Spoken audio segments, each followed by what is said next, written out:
তো দেখো বন্ধুরা, আমি বড় বড় 4টে পাবদা মাছ নিয়ে নুন হলুদ মাখাচ্ছি। তো এখন কড়াই সর্ষের তেল গরম হতে দিয়ে দিয়েছি, আর এই যে মাছগুলো একে একে দিয়ে দিচ্ছি। মাছগুলো ভেজে নেব এবারে পরপর একটা একটা করে নয়, প্রথমে 3টে দিয়েছিলাম, এত ফাটছে তার জন্য এই যে ঢাকাটা দিতে বাধ্য হয়েছি। তো দেখো, আর আমি পাবদা মাছ কোনোদিনও রান্না করিনি, এই প্রথম পাবদা মাছ করছি। তো ঝালটা খেতে, পাবদা মাছের ঝালটা খেতে অসাধারণ হয়েছিল, খুব সুন্দর হয়েছিল। তো দেখো বন্ধুরা, এই যে পাবদা মাছটা আমি ভেজে নিচ্ছি।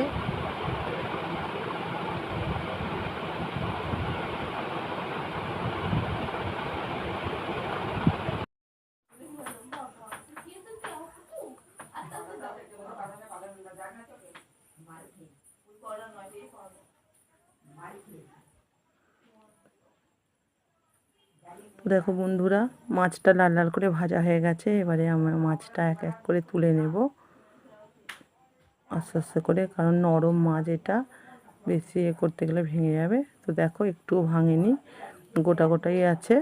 তো এই মাছটা এবার আমি তুলে নিচ্ছি। নিয়ে এই কড়াই যে তেলটা আছে, ওই তেলটা দিয়ে রান্নাটা হয়ে যাবে, আর তেল এক্সট্রা করে দিতে লাগবে না। তো এখানে কেটে নিয়েছি একটা বড় গোটা পেঁয়াজ। তো পেঁয়াজটা এখন এই দেখো, এই তেলটা ধোঁয়া উঠছে যেহেতু, তেলটার মধ্যে পেঁয়াজটা এখন দিয়ে দেব।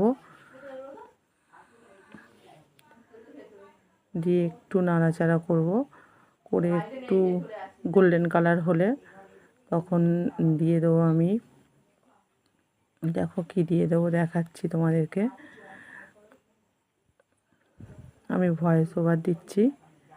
এই যে এটার মধ্যে আছে তোমার আদা রসুন আর টমেটো আর কাঁচা লঙ্কা পেস্ট করে নিয়েছি। তো এই পেস্টটাই এখন এর মধ্যে পেঁয়াজটার মধ্যে দিয়ে দেব, কারণ পেঁয়াজটা লাল লাল করে মোটামুটি ভাজা হয়ে গেছে।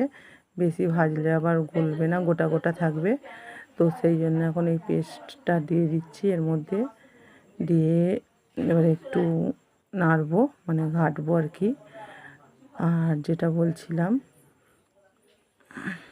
ভয়েস ওভারটা এই কারণেই দিচ্ছি, কারণ বাইরে প্রচুর আওয়াজ, তার জন্য। তো দেখো, বলতে বলতে এই হয়ে গেছে। এবার নুনটাও দিয়ে দিলাম পরিমাণ মতো। তারপরে দেব আমি হলুদ গুঁড়ো দিয়ে দেবো। আর কাঁচা লঙ্কা যেহেতু দেয়া আছে, তো গুঁড়ো লঙ্কা দিচ্ছি অল্প সামান্য, কালারটা আসার জন্য গুঁড়ো লঙ্কাটা দেবো অল্প সামান্য, খুব বেশি দেবো না। তো তাতেই সুন্দর কালার এসেছে, তো মানে আসবে, তোমরা দেখবে। তো এটা একটু এখন কষে নেব, মশলাটা ভাজা ভাজা করব, করে এবার বাটি ধোয়া মশলার বাটি ধোয়া জলটা মানে নিয়েছি, এই যে হাতে দিয়ে দিচ্ছি। এবারে দিয়ে একটু একটু করে দিয়ে দিলাম জলটা।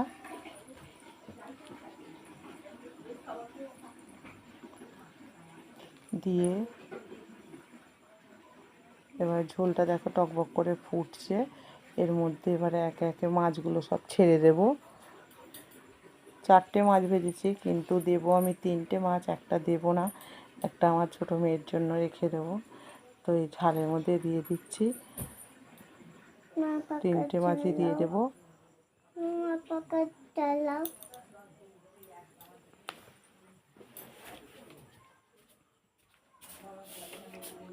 রান্নাটা প্রায় আমার শেষের পথে। তো এই যে 3টে মাছই দিয়ে দিলাম, আর একটা মাছ আমার ছোট বাচ্চা মেয়ের জন্য রেখে দিলাম। ও খাবে বলে, যেহেতু ঝালের মাছ খেতে পারবে না।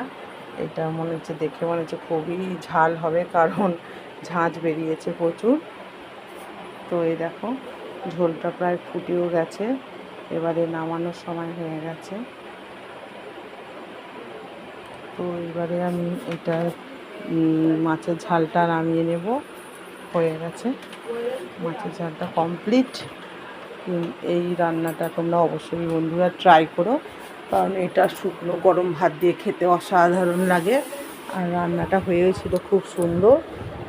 কারণ আমি খাবার পরে এটা ভয়েস ওভারটা দিচ্ছি, তার জন্যই মানে বলতে পারছি জোর দিয়ে যে রান্নাটা অসাধারণ হয়েছিল। তো এখানেই আমি বিদায় নিচ্ছি, আবার দেখা হবে পরবর্তী রান্নায়।